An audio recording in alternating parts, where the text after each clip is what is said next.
Number 1. My mom told me the story of a large colonial house that we moved into when I was about 4 years old, and I had an imaginary friend named Jenny. Apparently, my mom always had a weird feeling about the house, and one day out of the blue, I told her that I'd been playing with a little girl named Jenny. She thought that it was just a phase.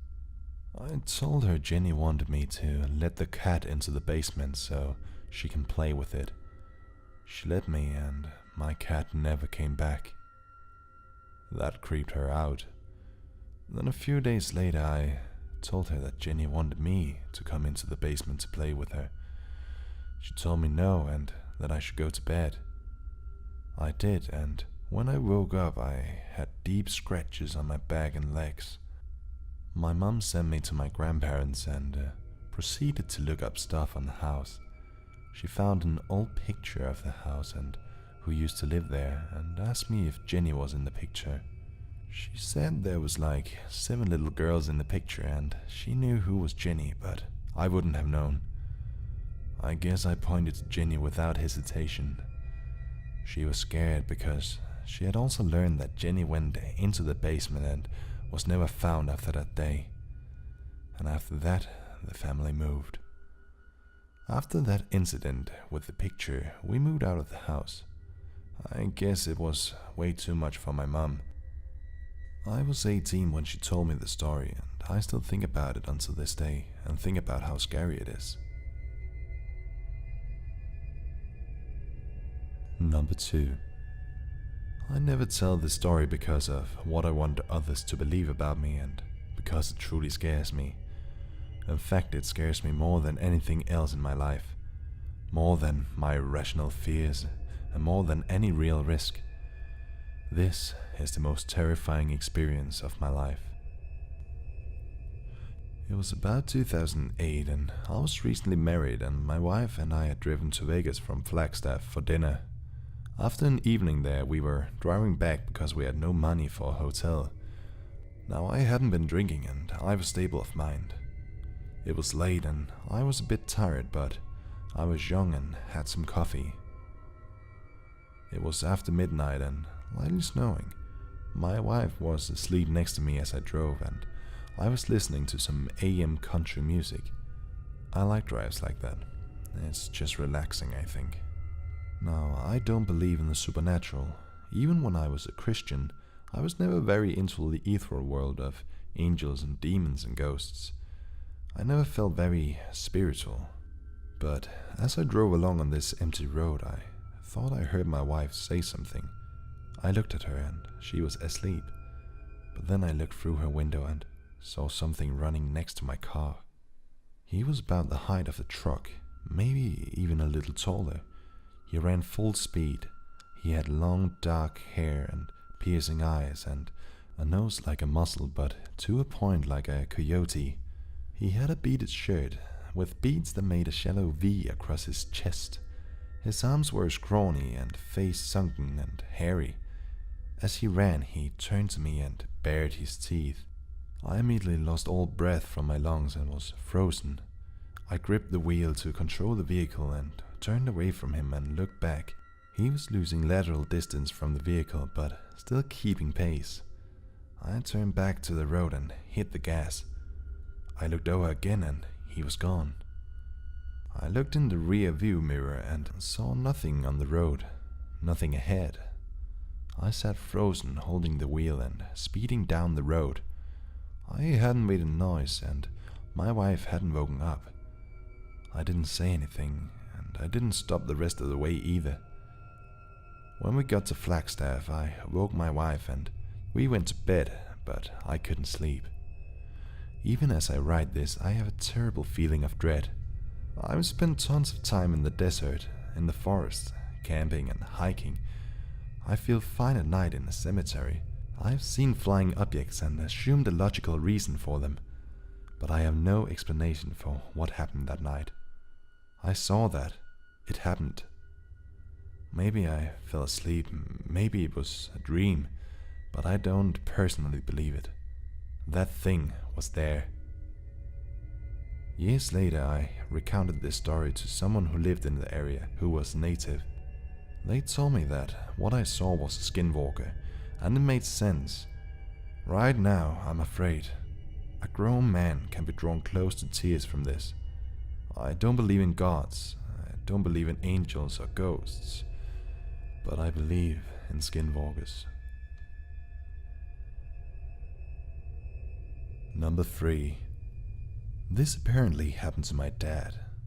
He told me a couple of years ago about this one event that freaked him out. It was around 2002 when we had just moved into a new house. My dad was unpacking while my stepmom was at work and I was at school. My little brother was home sick and sleeping in his bedroom. So my father is unpacking and found this old Polaroid camera and starts playing with it. He decides to sneak into my brother's room to get a cute picture of him sleeping. He was about 6 at this time and really adorable.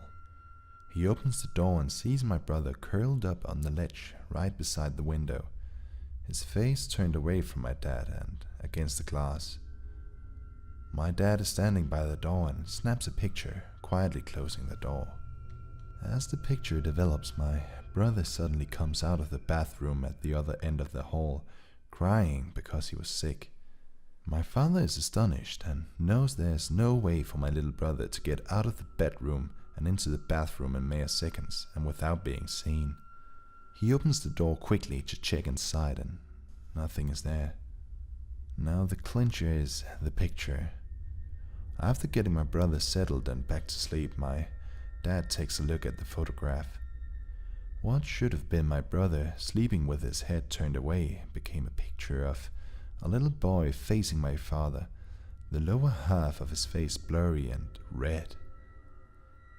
My dad doesn't believe in ghosts, but he was pretty freaked out. He showed the picture to my stepmother and her sister.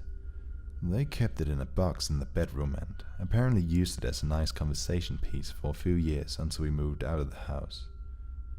One of our basement walls collapsed and it was unsafe to live there.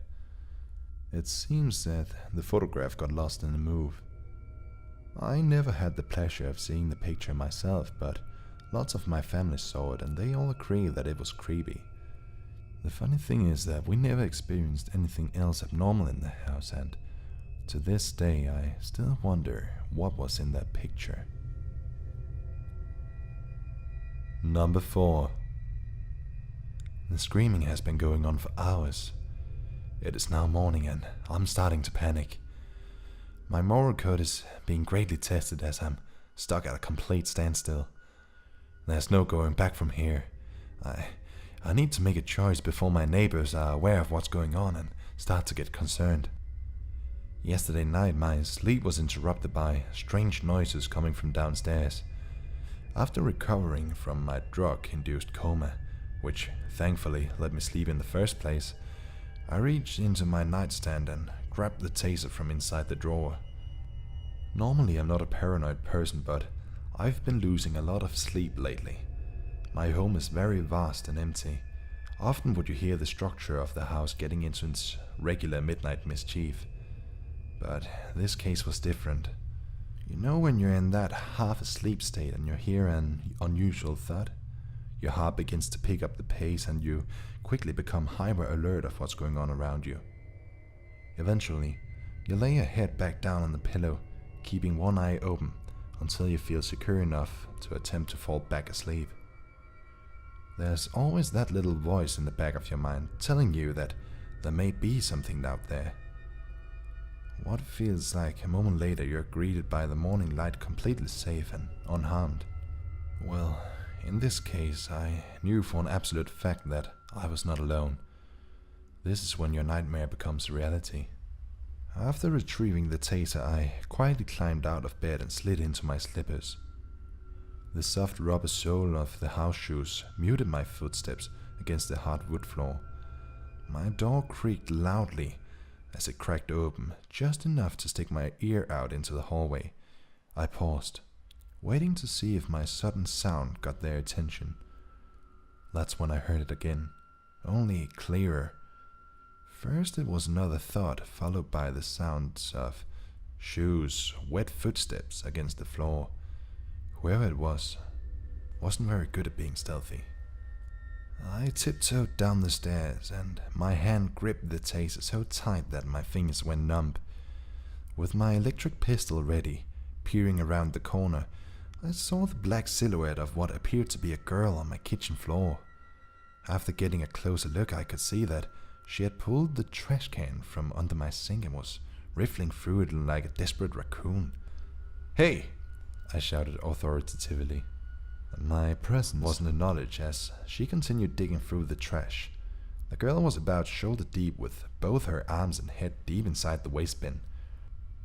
Her moans and sounds of smacking lips echoed throughout my dark and empty home.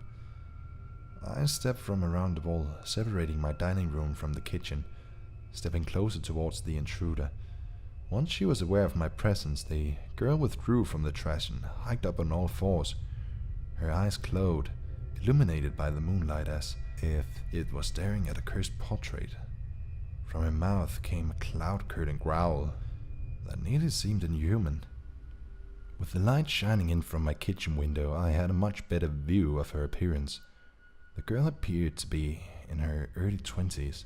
She wore a denim vest over a black top and black spandex leggings. Her feet were bare and covered in what looked like mud and dirt. From her mouth hung a ripped and torn rag that I eventually recognized. Earlier that day I had a very, very bad nosebleed. It took about 3 full washed clothes, fully soaked, before I got the bleeding to stop. It's been happening a lot lately, due to the heavy amount of sedatives I've been consuming in order to get a night's rest. I was frozen, completely dumbfounded as I tried to grasp the reality of what was going on in front of my eyes. The rag dropped from her mouth to the floor. Her mouth then opened wide, showing every single one of her decaying teeth. She then let out a ferocious snarl as she sprinted towards me. I barely managed to subdue her with a shot of my taser to her chest. Her body went into convulsions as the electric current coursed through every muscle of her body as she dropped to the floor like a sack of dirt. My first idea was to contact the police, but due to my current drug habits and criminal record, it probably wouldn't look that good on my behalf. You know, being a middle-aged man with a psychotic young woman high on God knows what in my house at 2 a.m. I went with my second choice. I picked the girl up and threw her over my shoulder. After making my way down to the basement, I grabbed some chains that I had laying around that I used for hauling cargo and wrapped it around her waist. The other chain I linked around her left ankle and joined them both to a beam in the center of my basement. Climbing up the stairs and passing back through the door, I turned the deadbolt lock to assure that if she broke free of her binding somehow, I'd at least have a second line of defense. After cleaning the giant mess in my kitchen and examining the gaping hole in my kitchen window, I heard an unintelligible screaming coming from the basement. I bolted towards the basement with the taser in my hand and walked about halfway down the steps. That's when I saw something that I know will scar me for the rest of my life. There, in the middle of my basement floor, was the girl.